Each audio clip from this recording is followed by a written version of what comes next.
شکر ہم خدا کی ذات کا، خدا کی ذات کا نیا پھر دن ہوا۔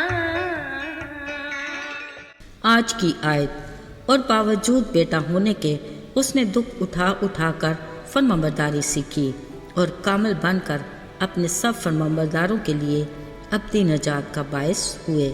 عبرانیوں 5 باب 8ویں اور 9ویں آیت۔ عزیزو، کارخانہ قدرت میں کچھ بھی ایسا نہیں جو خالق خدا کی حکمت سے خالی اور بے مقصد ہو۔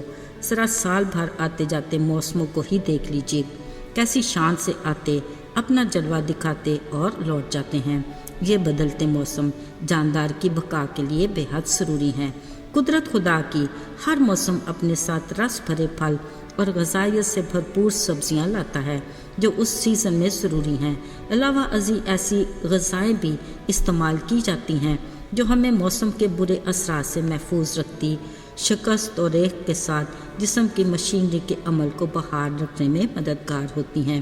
قدرتی طور پر جسم میں زائد خوراک کا ذخیرہ جمع رہتا ہے جو بوقت ضرورت خود بخود کام میں آتا رہتا ہے۔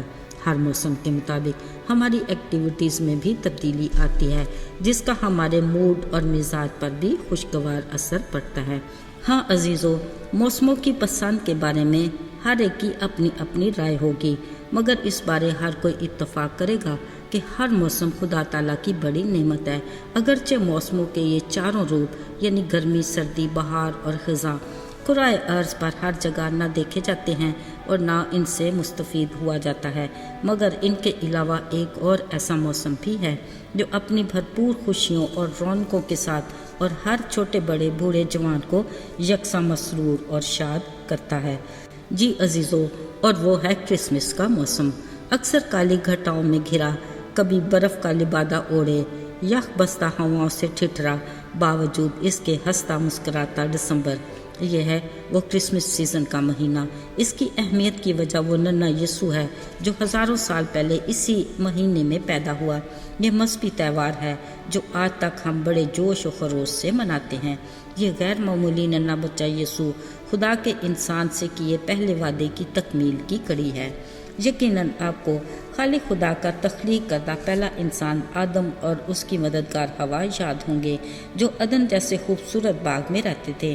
اس باغ میں خالق خدا کی تخلیق کی ہر چیز تھی، ٹھنڈے میٹھے پانی کی ندیاں، ہر طرح کے جانور، پرندے، پھل پھول، بیل بوٹے، گویا تب سے لے کر رہتی دنیا تک کا خوبصورت باغ۔ کس قدر خوش قسمت تھے آدم اور حوا، ہر روز ٹھنڈے وقت میں خالق خدا ان کو خود ملنے آتا۔ بلا شبہ یہ دن بے حد خوبصورت اور زندگی کے انتہائی خوشگوار دن تھے۔ پر عزیزو، ایسے میں پتہ کیا ہو رہا تھا؟ ہاں، چھپتے چھپاتے کوئی تھا جو ان پر نظر رکھے ہوئے تھا، جس کو ان کی خوشیاں ایک آنکھ نہ بھاتی۔ اس پر تو رائے کہ اس سے خالق خدا کی رفاقت کے یہ منظر اسے حسد کی آگ میں جلاتے رہتے۔ یہ تھا ازلی دشمن ابلیس جو اپنے غرور اور گھمنڈ کے باعث خدا کے حضور سے نیچے گرایا گیا۔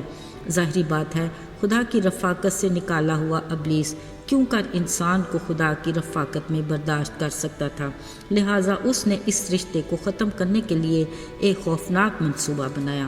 پھر نہایت چلاکی اور مکاری سے ایک ممنوعہ پھل کو کھلانے کی بدولت اس میں کامیاب ہو گیا۔ عین اسی وقت گناہ جیسے موذی مرض کی ابتدا ہوئی اور انسانی زندگی انتشار کا باعث ہوئی۔ اگرچہ خدا کی پاک ذات گناہ سے نفرت کرتی ہے، مگر گناہ کرنے والے انسان سے اسے بے انتہا پیار ہے۔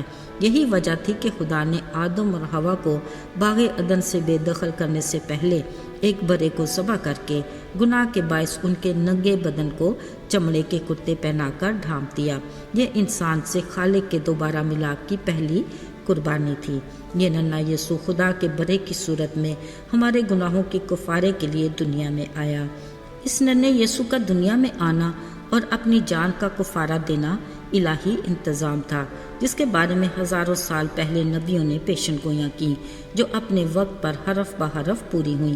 یہ ننھا یسوع غیر معمولی اہمیت کا حامل تھا جو داؤد کے گھرانے سے کنواری مریم سے روح القدس کی قدرت سے